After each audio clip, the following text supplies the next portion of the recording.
परशुराम अवतार। पृथ्वी पर एक समय सत्ता के मद में चूर होकर क्षत्रिय राजा अपने धर्म से विहीन हो गए और प्रजा पर अत्याचार करने लगे। तब भगवान विष्णु ने क्षत्रियों को धर्म के मार्ग पर लाने के लिए परशुराम अवतार लिया। त्रेता युग एवं द्वापर युग के संधि काल में वैशाख शुक्ल तृतीया अक्षय तृतीया के शुभ दिन महर्षि जमदग्नि और भगवती रेणुका के माध्यम से भगवान विष्णु का भागवराम परशुराम के रूप में पृथ्वी पर अवतार हुआ। भगवान शिव से प्राप्त अत्यंत तीक्ष्ण धार वाला अमोघ परशु धारण करने के कारण उनका नाम परशुराम पड़ा। महर्षि जमदग्नि एवं भगवती रेणुका को 5 पुत्र हुए। रूपमणवान, सुक्षेण, वसु, विश्वासु तथा परशुराम। परशुराम सबसे छोटे थे पर सबसे वीर तथा वेदज्ञ थे।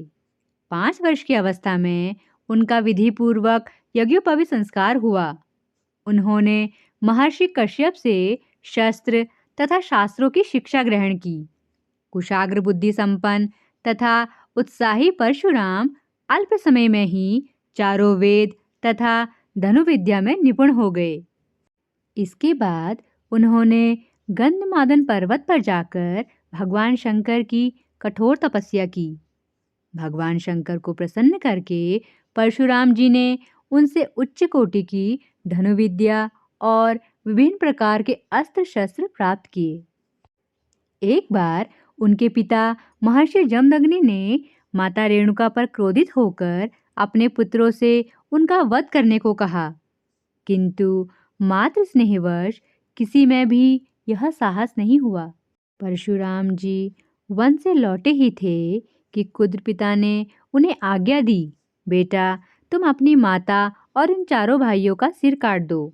अपने पिता के तपोबल से परिचित परशुराम जी ने तुरंत परशु उठाया और माता सहित अपने चारों भाइयों का मस्तक काटकर अलग कर दिया। क्रोध शांत होने पर महर्षि जमदग्नि ने परशुराम जी से कहा, धर्मज्ञ राम, मैं तुम पर प्रसन्न हूँ, तुम इच्छित वर मांग लो।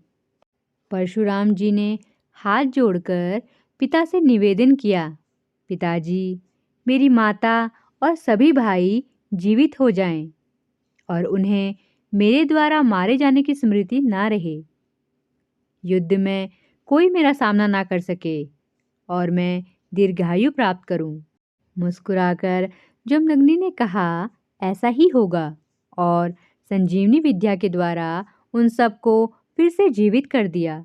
महाभारत में वर्णन है कि भगवान परशुराम ने इस पृथ्वी को 21 बार क्षत्रियों से सूना किया है। तर्पण के समय उन्होंने अपने पितरों के साक्षात दर्शन किए।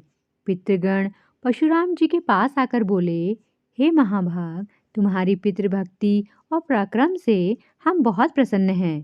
तुम्हें जिस वर की अभिलाषा हो मांग लो। इस पर परशुराम जी ने कहा, पितृगणों, मैंने क्रोधवश क्षत्रिय वंश का विध्वंस किया है।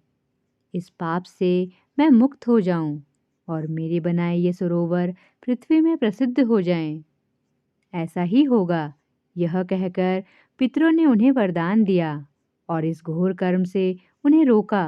महाबली परशुराम ने क्षत्रियों की जिस भूमि को हस्तगत किया था, उस भूमि को अश्वमेध यज्ञ के आचार्य महर्षि कश्यप को दान में दे दिया और स्वयं तपस्या में प्रवृत्त हुए।